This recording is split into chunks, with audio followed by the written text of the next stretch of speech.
इस आत्मा और परमात्मा के मिलन का एक बिंदु शिव तत्व है।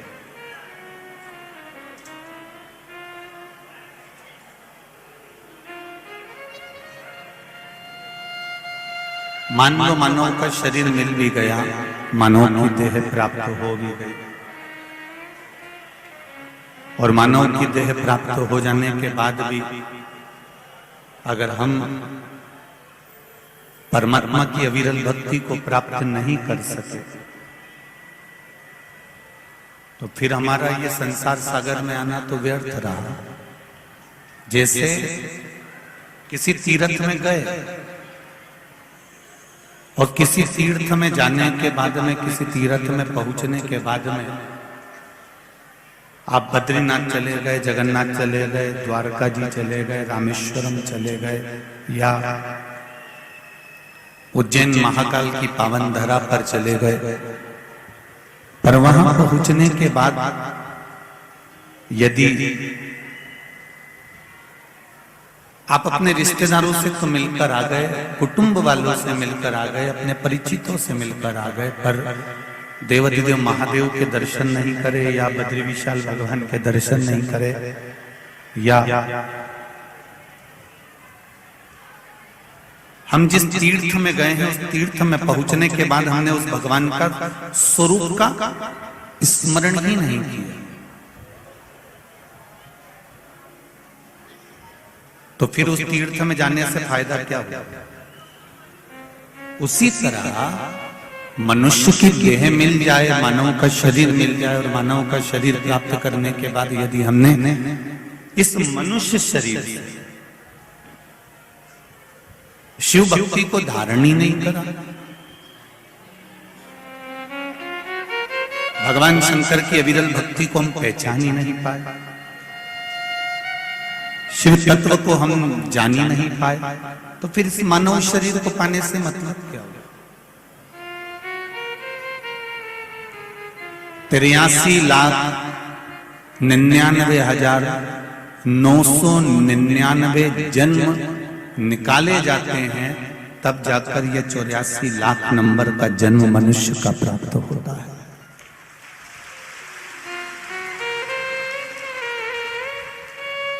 तिरासी लाख 99,999 जन्म निकलने के बाद यह मानव का शरीर मिला है।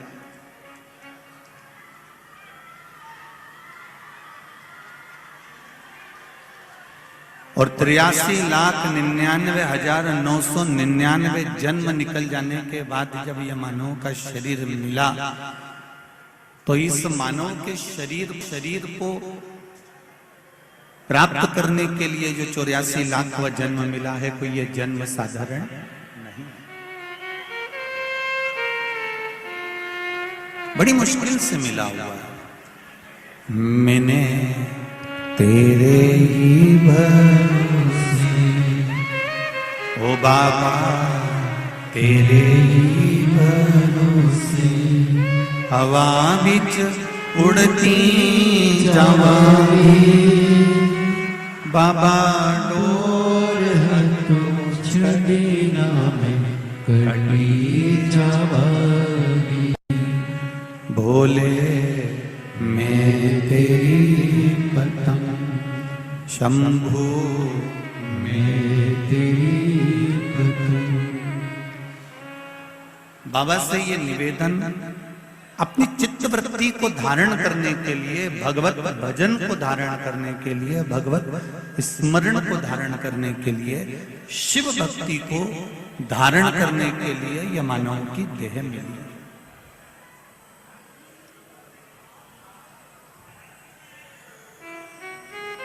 और यदि इस मानव की देह को ही हम व्यर्थ में गंवा दें तो फिर जीवन नरक है।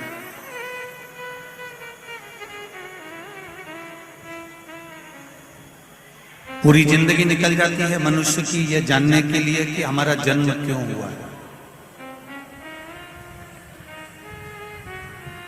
कोई आपसे पूछे कि आपका जन्म क्यों हुआ है, किस लिए पैदा हुआ, किस लिए जन्म हुआ,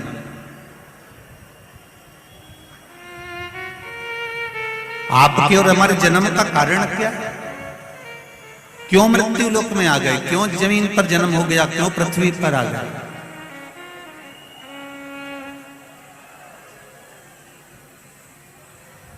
इस जन्म का कारण क्या है?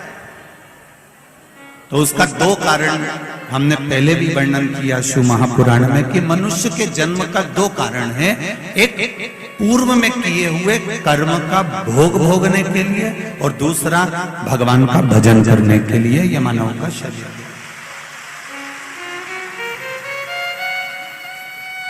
एक पूर्व के कर्म का भोग भोगिए।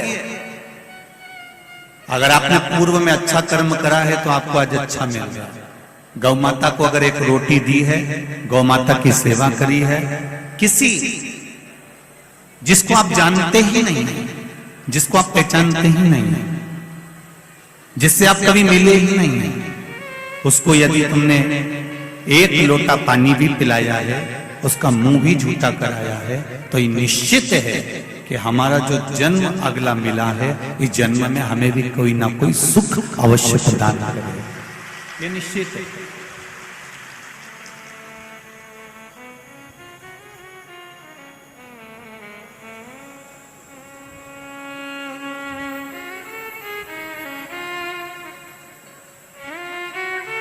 ये जो सास और बहू के जो रिश्ते होते हैं, देवरानी और जेठानी के जो रिश्ते होते हैं, कुटुंब और परिवार के जो संबंध होते हैं, रिश्ते होते हैं, शिव महापुराण की कथा कहती है ये जो रिश्ते बनते हैं ये हमारे पूर्व के कर्म के अनुसार बनते हैं।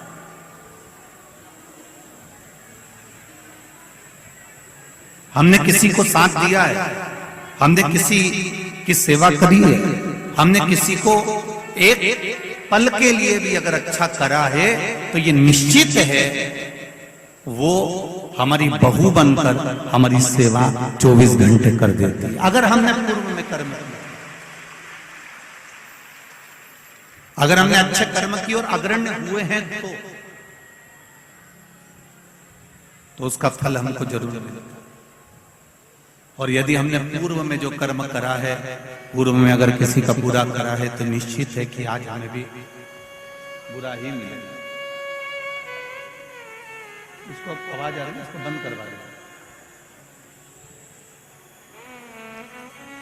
पूर्व के कर्म का हमें भोगने को मिलता है।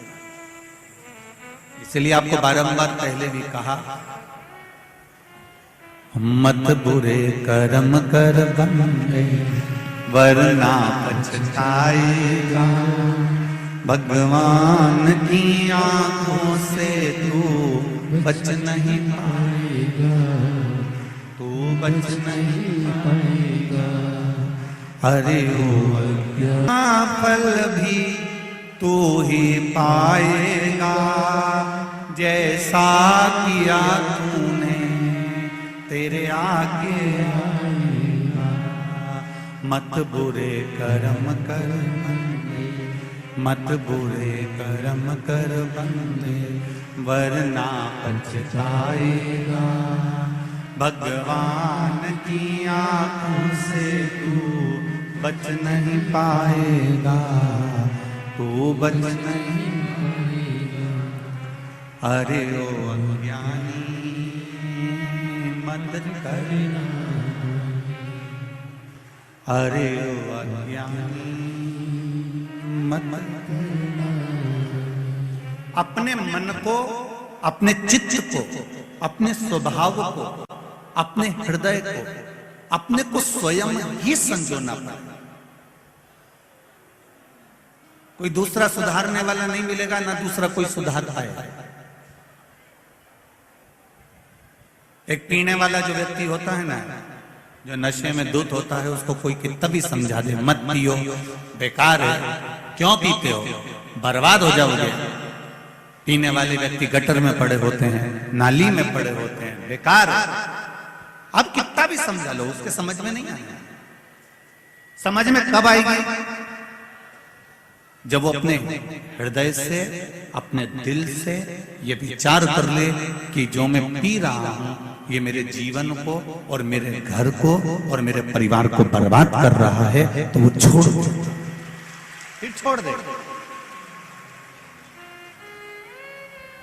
पर यदि तुम खूब प्रेशर दे लो कि नहीं पीना है, तुझे बंद कर दूंगा और तुझे मुक्ति केंद्र में ले जाकर नशा मुक्ति केंद्र में रख दूंगा, तुझे यहाँ रख दूंगा, तुझे वहां रख दूंगा, पर जब तक वो भीतर से दृढ़ नहीं होगा, जब तक वो भीतर से दृढ़ता धारण नहीं करेगा, तब तक वो नहीं छोड़ सकता। काम, लोभ, आसक्ति, वासना, तृष्णा, ये सब तुम्हें भीतर से तोड़ना होगा।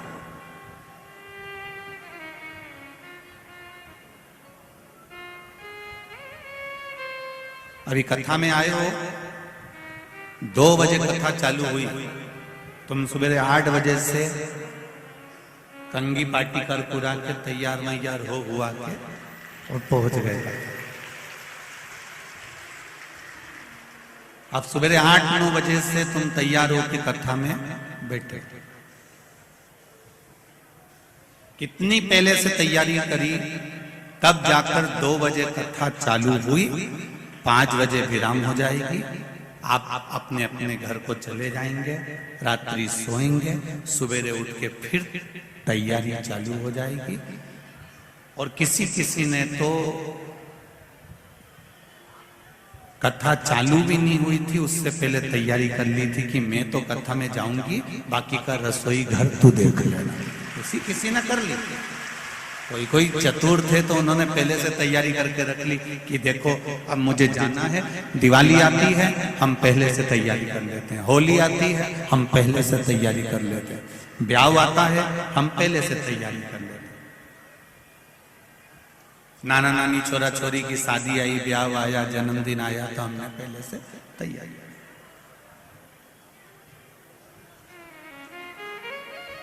अब हमने पहले से तैयारी क्यों करी कि जब दरवाजे पर बारात आएगी, कोई काम आएगा तो एकदम टेंशन नहीं आए, कोई परेशानी नहीं आए, कोई कष्ट नहीं आए, हम एकदम तुरंत, कोई ने कहा हल्दी ला के दो हम हल्दी ला कर दे दें, कोई के मेहंदी ला के दो हम मेहंदी ला के दे दे, कोई के हमको ये चाहिए हम वो निकाल। ये तैयारी आपने करी। उसी तरह पशुपति व्रत कर कर शिव जी को 1 लोटा जल चढ़ाकर, शंकर भगवान को 1 बेलपत्री समर्पित कर कर, ओम नमः शिवाय पंचाक्षर मंत्र बोलकर, षडाक्षर मंत्र ओम नमः शिवाय बोलकर, श्री शिवाय नमस्तुभ्यम बोलकर, महामृत्युंजय मंत्र का जाप कर कर, गौरी शंकर बोलकर, भगवान शिव का जो तुम नाम जाप कर रहे हो, भगवान शंकर का जो तुम गुणगान कर रहे हो, शिव नाम में जो तुम डूबे हुए हो, शंकर की भक्ति में जो तुम डूबे हुए हो, 1 लोटा जल तुम शिव जी को समर्पित कर रहे हो, या किसी भी रूप में तुम शंकर भगवान की भक्ति कर रहे हो, तो ये विचार कर कर रखना, ये तुम्हारी उस समय की तैयारी है जिस समय पर तुम्हारे जीवन में कोई कष्ट आया तो तुम्हारा महादेव तुम्हारे सामने आकर खड़ा है।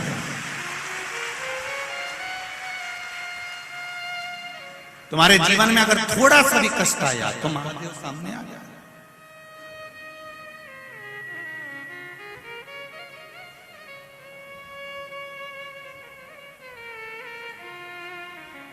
विपरीत परिस्थिति में शिव तुम्हारे साथ में है।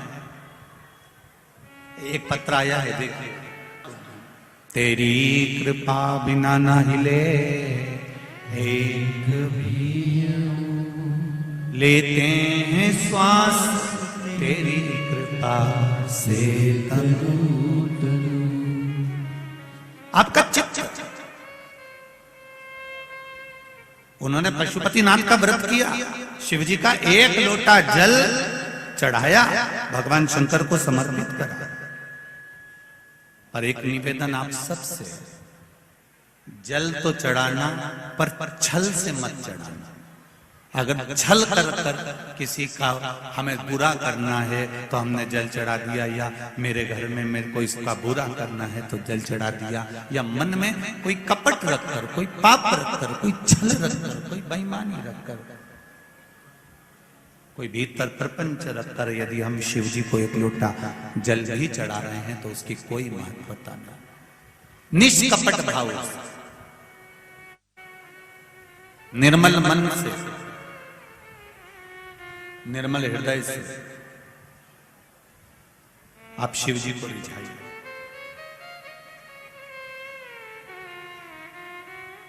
और जब निर्मल मन से आप भगवान का भजन करेंगे तो ये निश्चित है कि आपको वो कथा का रसतत्व प्राप्त होगा। आज शुक्ला परिवार विधायक श्री संजय जी शुक्ला जी की जो मित्र मंडली कथा करा रही है, इस कथा का मूल उद्देश्य है आपके जीवन में भगवान शंकर की अविरल भक्ति प्राप्त करना। ये संजय शुक्ला मित्र मंडली का एक उद्देश्य है। और कितनी पवित्र भूमि पर आप लोगों का निवास है, जरा देखिए। इंदौर में इधर महाकाल बाबा बैठे हैं, इधर ओमकारेश्वर बैठे हैं, इधर छिपरा मैया, इधर नर्मदा मैया, और बीच में इंदौर वाले बैठे हैं।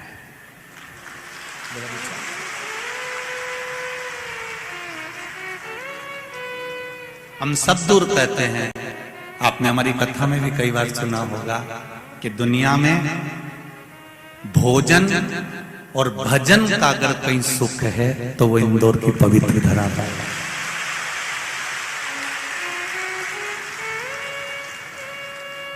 यहाँ पूरे इंदौर में कहीं का मुंगेरी लाल का हसीन सपना दिखता ही नहीं है। पूरे इंदौर के लोग जितना इनको खाने का शौक है उतना इनको खिलाने का शौक है। ये नियम है इंदौर का। और जो एक बार यहां से खाकर चले जाता है वो दूसरी बार तुम्हें बस केवल खाने के चक्कर ही में याद आता। ये इंदौर की पवित्र बात। और दूसरे नंबर पर यहां का भजन। एक एक मोहल्ले में, एक एक मंदिर में जितने जवान छोरे होन, युवान बेटे होन, कार्यकर्ता होन, जितने अग्रणी नहीं होते उतने इंदौर के जितने मंदिर हैं उस मंदिर में जितनी माताएं आती है उन्होंने अपना छोटा छोटा महिला मंडल बना के रखा है और ऐसा भजन गाती है कि अच्छा अच्छा भजन गायक को पीछे।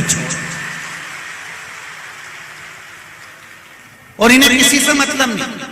मंदिर में 15 माताएं बैठ गई, 10 बैठ गई, ढोलक और मंजीरा लेके जो बैठी वो नाच भी रही है, गा भी रही है, उसे कोई मतलब नहीं। आग लगे बस्ती में अपन रहे हो मस्ती में, उसे कोई मतलब नहीं कौन क्या कर रहा। और अभी अभी शिव पुराण सुन सुन के तो माताएं ऐसी हो गई कि शंकर जी अपना और अपन शंकर जी के, बस अपने किसी से मतलब नहीं। अगर ये शंकर जी के पास बैठी है फिर तो इसको कोई छोड़ नहीं सकता।